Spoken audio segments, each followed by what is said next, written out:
आमदीद। आज का हमारा मौजू है फैज़ की गज़ल निगारी, फैज़ अहमद फैज़ की गज़ल निगारी। इससे पहले भी मैंने 2 वीडियोज़ अपलोड की थी। एक वो थी फैज़ अहमद फैज़ की हालात ज़िंदगी और शेरी मजमूए, और फैज़ अहमद फैज़ की मशहूर नज़म याद। उसके ऊपर उस पर जो है मैंने तशरीह की थी, वीडियो अपलोड की थी, तो उस पर आपका बहुत अच्छा रिस्पॉन्स है। मैं दोबारा वो वीडियो डिस्क्रिप्शन में डाल दूंगी, तो आप मज़ीद उसको चेक कर लीजिएगा, और अगर आपको वो ज़रूरत हो तो आप दोबारा उसको देख लीजिएगा। तो शुरू करते हैं फैज़ अहमद फैज़ की गज़ल निगारी के हवाले से। उनको देखते हैं कि उनकी गज़ल कैसी थी। शायद फैज़ ने अपनी शायरी का आगाज़ गज़ल से किया। वो गज़ल की क्लासिकी रिवायत के पासदार रहे। फैज़ अहमद फैज़ जदीद शायरों की जो है फ़हरिस्त में आते हैं, लेकिन उन्होंने अपनी शायरी का जो आगाज़ है उन्होंने गज़ल से किया। गज़ल की वजह से वो ज़्यादा मशहूर है, लेकिन उनकी जो गज़ल है उनमें हम देखते हैं कि उनमें एक जदीद रंग से ज़्यादा क्लासिकी जो रिवायत है, जो पिछली रिवायतें गज़ल की, उनके वो पासदार रहे, उनको पूरी करने की उन्होंने कोशिश की। अलबत्ता मरवजा अल्फाज और अलामात को नई मानवियत दी। जो अल्फाज थे, जो शायरी में जो नए अल्फाज थे, उनको अलामतें जो हैं उन्होंने नई, उनमें उनको नए मतलब दिए। उनके इस तारे का हुस्न इसलिए तरोताज़ा और शादाब है। इस्तारा भी अगर वो लेते थे शायरी में, तो उसका हुस्न इसलिए तरोताज़ा और शादाब है कि उसमें रूह असर समा गई। वो अपनी बात की पर्दे में दुखियारों की बात करता है। वो मोहब्बत के तराने अलापता है। फैज़ के बारे में मशहूर है कि अगर उनकी कोई नज़में हैं, गज़लें हैं, तो वो उसमें मोहब्बत को भी और जंग को भी साथ लेकर चलते हैं। फैज़ की अगर गज़ल को देखा तो मोहब्बत का जिक्र करते करते तो वो दूसरे मुल्क की सियासी हालात और दूसरी कोई बात भी शुरू कर देते थे। ठीक है। हिज्रो विसाल, रकीब, मोहतसिब, मैकदा मतलब शराब पीने की जगह रिंद, शराब पीने वाला, नासे नसीहत करने वाला, साकी सियाद, कफस, ये सारे जो मौजू हैं इश्क मजाजी के, सारे जो हैं फैज़ ने इनको अपनी शायरी में इस्तेमाल किया, और इन कफस वगैरह ये जो सारे अल्फाज हैं उनको फैज़ ने नई मानवियत अदा की, मतलब अपने अंदाज में इनको पेश किया। कलाम फैज़ इसलिए सदा बहार है कि इसके मफाहिम कहते हैं मफहूम या मतलब को, और मानी का जो रब्त है अवामुन्नास के धड़कते दिल के साथ है। उनके अशार जिन मसाइल मसाइब का वसीला इजहार बनते हैं वो अब भी मौजूद हैं। उन्होंने इनकलाब पर बात की, उनको जिला वतन किया गया। इस मामले में जब उन्होंने कोई नज़में लिखी, गज़लें लिखी, तो उनमें मोहब्बत के साथ साथ उन्होंने जंग का भी जिक्र किया, मुल्क के हालात का भी जिक्र किया। अच्छा, वो अब भी मौजूद है, बकसरत मौजूद है, कई गुना ज़्यादा शिद्दत के साथ महसूस किए जा रहे हैं।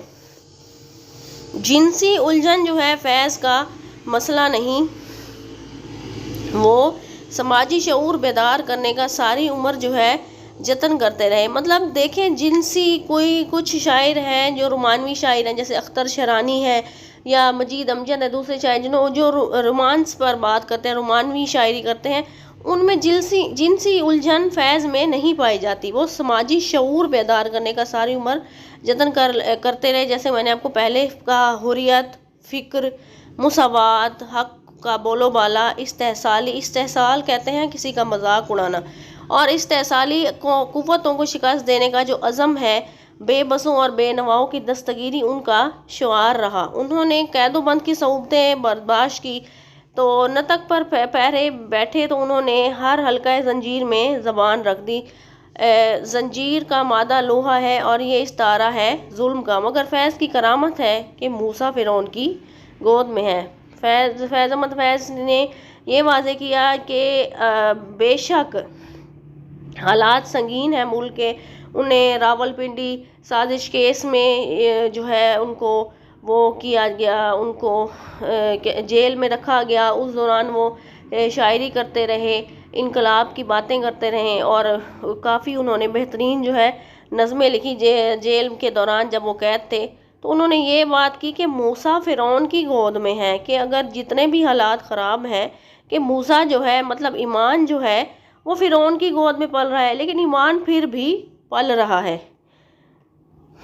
ये इशार हम देखते हैं जो कि उन्होंने फैज़ ने ज़िंदान में मतलब कैद खाने में बैठकर लिखे। वो कहते हैं मताए लोहो कलम छिन गई तो क्या गम है, मताए लोहो कलम छिन गई तो क्या गम है, कि खूने दिल में डबोली हैं उंगलियां मैंने, ज़बान पे मोहर लगी है तो क्या के रख दी है। वो कहते हैं ज़बान पर मेरे अगर मोहर लगा दी गई है कि नहीं बोलना, हक सच बात नहीं करनी, तो हर एक हल्का जंजीर में हल्का जंजीर में ज़ुबान मैंने हर एक हल्का जो जंजीर है, मतलब हर एक को मैंने ज़बान दे दी है कि जो जंजीर है कि उसमें बात करो, कैदी ना रहो। फैज़ के तख्लीकी सफ़र की दो मंजिलें हैं। पहला दौर रूमानी है और दूसरा दौर हकीकत पसंदाना और ज़िंदगी के करीब तर है। पहला दौर अगर फैज़ की शायरी को देखो तो उनमें रूमानियत पाई जाती है। दूसरा दौर देखें तो हकीकत पसंदाना, मुल्क के हालात वगैरह, कैदोबंद की सोबतें और उस दौरान की गई शायरी, मुल्क के हालात वगैरह, ये सब उन्होंने जो है डिस्कस किया। इसी दूसरे दौर में उनके सामने एक वाज़ेह नस्बुल ऐन है, इसीलिए उनके यहाँ फ़िक्री गहराई और शऊर की पुख्तगी ज़्यादा है। फ़िक्री गहराई बहुत ज़्यादा थी उनमें, शऊर की पुख्तगी थी उनमें। अब उनके कलाम में कनूतियत के बजाय रजायत आ गई, एतदाल और तवाज़ुन की सूरत पैदा हो गई है कि उनकी शायरी में एतदाल और एक तवाज़ुन जो है वो पैदा हो गया। फैज़ की शायरी में तमाम रिवायतें मौजूद हैं। उनकी हर गज़ल में कम से कम 2 अशार ऐसे नज़र आएंगे जिन पर रवायत की खासी गहरी छाप वाज़े हो गई हो, और ये खसूसियत उनके इब्तदाई मजमूओं तक ही महदूद नहीं। मेरे दिल मेरे मुसाफिर जो है, अगर हम देखें तो उनके कई अशार मिलेंगे जो रवायत से उनके गहरे रब्त का इजहार है। फैज़ के सभी मजमूए रवायती शार मिलते हैं। मसलन वो कहते हैं कि जनू में जितनी भी गुजरी बेकार गुजरी है, जनू में जितनी भी गुजरी बेकार गुजरी है, अगरचे दिल पे खराबी हज़ार गुजरी है। जनू में मतलब पागलपन में जब मैं था तो उसमें जितनी भी गुजरी है बेकार गुजरी है, लेकिन अगरचे दिल पर खराबी मेरे बेकार जो है 1000 बार गुजरी है। इम्तिहान जब भी हो मंजूर है जिगरदारों का, महफिल यार में हमरा रकीबां चलिए। ये शेर है, कुछ आप ऐड कर लें तो अच्छा, जो आपको आसान लगे वो आप ऐड कर लीजिएगा, लेकिन ज़रूर ऐड कीजिएगा। गज़ल गोई पे उनके सवाल लिख रहे हैं और चूँकि वो शायर हैं तो हवाला देना बनता है शेरों का। फैज़ की शायरी का अहम मौजू रूमानियत है, ठीक है, जिसको उन्होंने अपनी शायरी में आखिर तक कायम रखा। यही वजह है कि वो तरक्की पसंद तहरीक से वाबस्ता होने के बावजूद दूसरे शोरा की तरह उनकी शायरी में इनकलाब जिंदाबाद किस्म की कोई चीज़ नज़र नहीं आती। मतलब अगर वो तरक्की पसंद तहरीक में शामिल भी हो गए तो उनकी शायरी में जो है इनकलाब जिंदाबाद की कोई चीज़ नज़र नहीं आती। वो फिर भी रूमानियत को उन्होंने अपनी शायरी में, इश्क मोहब्बत को जो है शामिल रखा। वो इनकलाब और माशरे को बदलने की बात करते हैं तो उनकी शायरी उन्हें बेसरा नहीं होने देती। वो इनकलाब के गीत गाते नज़र आते हैं। फैज़ अपने लहजे की नगमी धीमेपन और तज़ीन की हलावत दस्तबरदार नहीं होते। उनकी शायरी को पढ़ते हुए रिवायत के शऊर का अंदाज़ा होता है।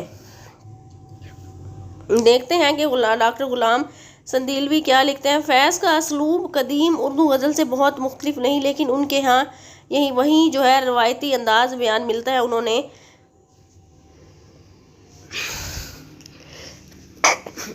दीगर शोरा की तरह अपने दिल की बात किनायाती अंदाज में कही। उनके यहाँ कदीम इस्तारे जो है, जो पहले जो शायर इस्तेमाल करते थे, उनके तसव्वुरात और तराकीब भी मिलती हैं। ये कोटेशन इतनी काफ़ी है, लेकिन जब आप लिखेंगे 1 2 3 लाइनें हैं, लेकिन जब आप लिखेंगे ये 4 लाइनें बन जाएंगी। अब आगे देखते हैं। फैज़ की गज़ल का एक मुस्बत पहलू उनके इस्तारे, अलामतों का इस्तेमाल, इशारे और किनाए हैं कि इशारे में बात करना। गज़ल का इख्तिसार कहते हैं मुख्तसर होने को, जहाँ उनके हुस्न का ज़ामिन है। अगर शायर को फ़नकाराना दस्तरस ना हो तो उसको बरतने में खासी ठोकरें खाता है। कहते हैं अगर गज़ल में इख्तिसार वो अपनाना चाहता है कि मुख्तसर हो, लेकिन वो उसके हुस्न का ज़ामिन भी होता है। लेकिन शायरी पे अगर शायर फनकाराना तौर पर मतलब गैर मामूली अगर दस्तरस नहीं रखता तो वो खासी ठोकरें खाता है। इस मकाम पर फैज़ अपने बेशतर हम असरों से आगे नज़र आते हैं। जो उनके हम असर शोरा थे, जैसे नासिर कादमी है, मजीद अमजद है, अख्तर शरानी है, काफ़ी शायर थे उनके हम असर, लेकिन उनमें वो एक अलग नज़र आते थे। चूँकि वो अंग्रेज़ी अदब के तालिब इल्म रहे, अंग्रेज़ी बहुत अच्छी थी फैज़ अहमद फैज़ की, इसलिए उन्हें अंदाज़ा था कि शेर व अदब की रवायत एक तसलसल है। ठीक है, शेक्सपियर जो अपने ज़माने में एक दूसरे दर्जे का ऐसा अदाकार था जो कभी ड्रामे भी लिखता था, अंग्रेज़ी जो ड्रामे लिखता शेक्सपियर मशहूर है, आपने सुना होगा।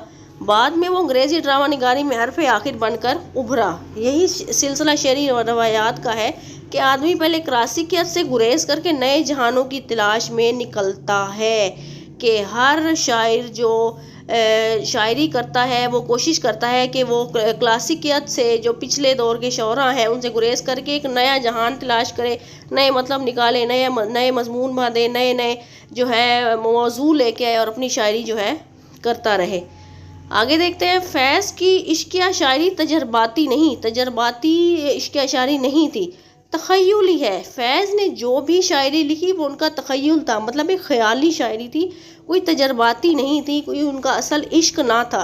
गमे जाना की आग में वो ता देर तक नहीं सुलगे। ठीक है, गमे जाना मतलब महबूब के गम में, क्योंकि इस आग पर गमे दौरान की बर्फ़ पड़ गई। मगर जमालियाती शऊर के हवाले से फैज़ के कलाम में उनके हुस्न ज़ौक़ के शय पारे मौजूद हैं। उनकी साफ़ सुथरी वाज़े और गैर मबहम जज्बात, मतलब छुपे हुए जज्बात की जो गर्मी से दहकती जो तराकीब इशार में बला की नगमगी है, एक खूबसूरत अल्फाज का चुनाव, एक लय, एक ठहराव, कि अगर आप एक शेर पढ़ेंगे उसमें एक जो एक तासुर है वो गज़ल के आखिर तक कायम होगा, वो आप देखेंगे। अगर आप शायरी को पसंद करते हैं तो आप ज़रूर उनकी शायरी को पसंद करेंगे। ये सारे हुस्न उनकी जिद्दत पसंदी के मोतबर हवाले हैं, ये सिर्फ बातें नहीं हैं। अगर आप फैज़ को गौर से पढ़ें, ध्यान से पढ़ें तो वो आपको ज़रूर पसंद आएंगे। याद जो इस नज़म की जो है मैंने तशरीह वो मैं डिस्क्रिप्शन में डाल दूँगी, आप देख लीजिएगा, मैंने तशरीह की है इसकी। तो गालबन ज़माने माजी का एक रोशन दरीचा है, इसे फैज़ ने एक अजीब इनफरादियत बख्शी है। उनके अशार में ये 3 हरफी लफ्ज़ जहाँ कहीं भी आया है उसने अपनी तसलीस साबित कर दी। शेर देखते हैं, रात यूं दिल में तेरी खोई हुई याद आई, जैसे वीराने में चुपके से बहार आ जाए। कहते हैं रात को मेरे दिल में तुम्हारी खोई हुई याद आई, जैसे वीराना है और उसमें चुपके से बहार आ गई है। देखिए किस कदर खूबसूरत अल्फाज का चुनाव और एक तासुर पेश कर रहे हैं। कहते हैं कि जैसे सहराओं में हौले से चले बादे नसीम, हौले से मतलब आहिस्ता से, बादे नसीम, जैसे बीमार को बेवजह करार आ जाए, कि मुझे तेरी याद से इस तरह जो है करार आया।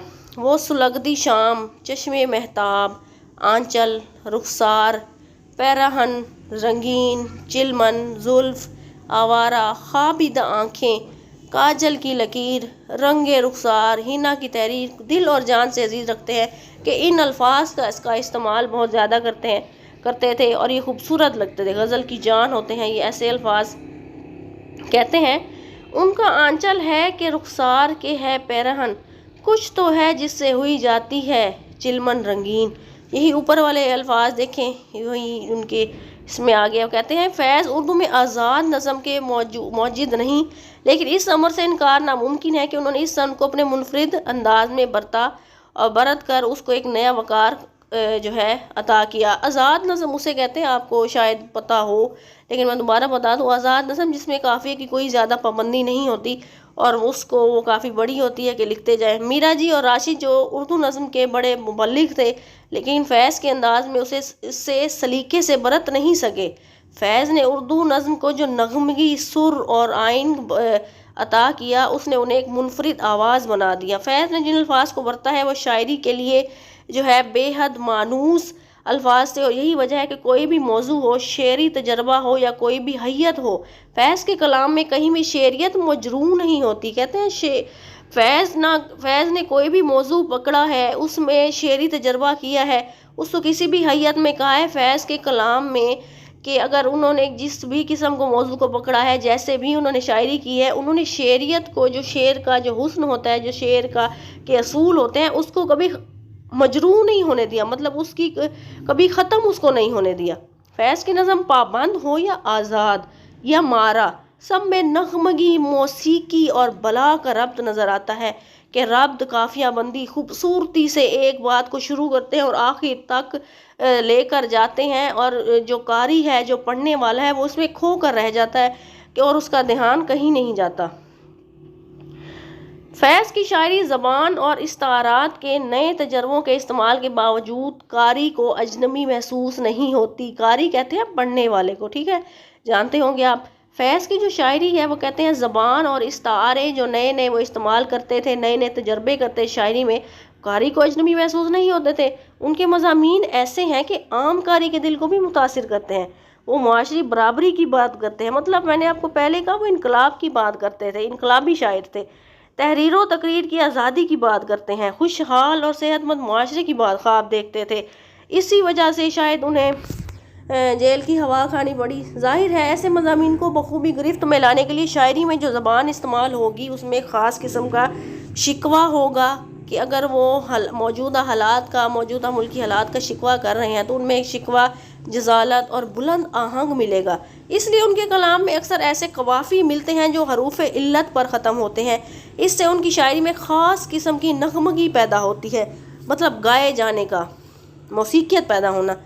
अब देखें, ये देखते हैं कितने खूबसूरत इशार है, मुझे बहुत पसंद है। ये दाग दाग उजाला, ये उजाल लिखा हुआ है, उजाला लफ्ज़ है। ये शब गुज़ीदा सहर, वो इंतज़ार था जिसका, ये वो सहर तो नहीं, ये वो सहर तो नहीं जिसकी आरजू लेकर चले तैयार के मिल जाएगी कहीं ना कहीं।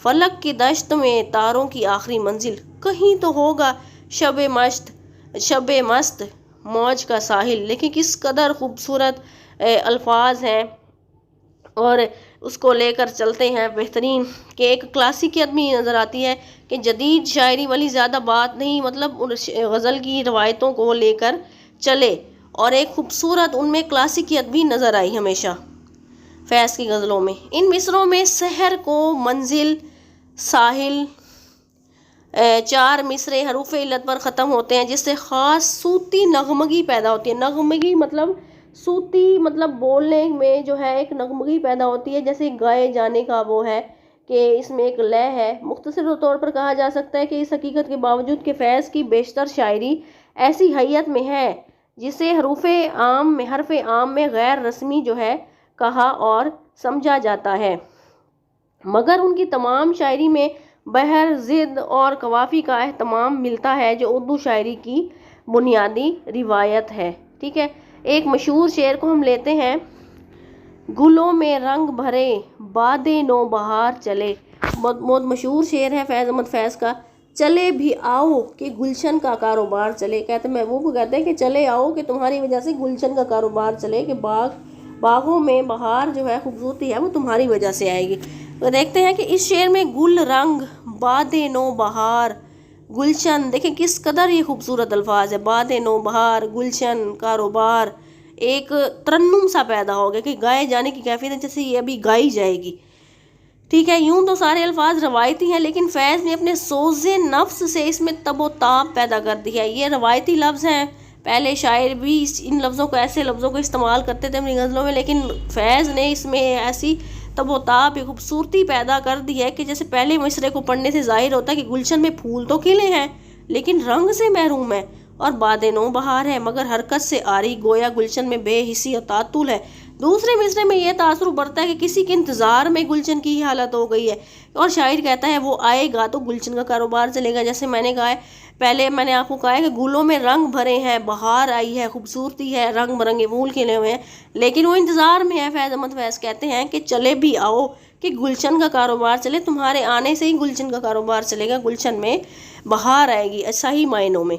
इस मिसरे में गुलशन की पूरी फ़िज़ा, उसकी हरकत, रंगो खुशबू, नगमा, चहल पहल और ज़िंदगी को लफ्ज़ कारोबार जैसे आम कारोबारी लफ्ज़ से अदा किया गया है। शायरी का कमाल ये है कि उसने एक आम से लफ्ज़ को शेरी सियाक में गैर मामूली बना दिया, और ये लफ्ज़ दूसरे अल्फाज के साथ खूबसूरती से खप गया है कि वो कारोबार का जो लफ्ज़ है इनमें चुभता नहीं है, वो फिर भी खूबसूरत लग रहा है, और फैज़ ने अपने जो है मतलब भी वाज़े कर दिया है। फैज़ की शख्सियत हसियाती क़ुव्वतों से आरास्ता है, यही वजह है कि इन उन नगमों और गज़लों में बार बार हसियाती पैकर नज़र आते हैं। ये पैकर बसरी समी मतलब देखने वाले, समी सुनने वाले, लमसी छूने वाले और शामी हवास को मुतासिर करते हैं। वो दीदावर रखते हैं और गर्दो पेश के मज़ाहिर एशिया मौजूदात से गहरे तौर पर मुतासिर होते हैं। मतलब कहने का मकसद ये है कि वो गर्दो पेश की जो इर्द गिर्द की जो अशिया हैं उनके मौजूद होने से उनको गहरा तासुर लेते हैं। फैज़ उनकी हसियाती क़ुव्वतें जो है हरकत में आ जाती हैं और वह अशार में रंगो नूर की नई दुनिया आबाद करते हैं। उनकी जो हसियाती क़ुव्वतें हैं, जो हिस्स है, उसको वो लेते हैं, उसको असर लेते हैं और अपने अशार में इनकी रंगो नूर की दुनिया आबाद करते हैं। मैं उम्मीद करती हूँ आपको आज का जो है हमारा मौजू फैज़ अहमद फैज़ की गज़ल कोई पसंद आया होगा। अगर आपको वीडियो पसंद आई है, आपको लेसन समझ आया है, तो वीडियो को लाइक कर दीजिएगा, चैनल को सब्सक्राइब कर दीजिएगा, ताकि नेक्स्ट जो है आपका लेक्चर, आपका सबक वो मैं आपके पास लेकर हाजिर हो सकूँ। अल्लाह हाफिज़।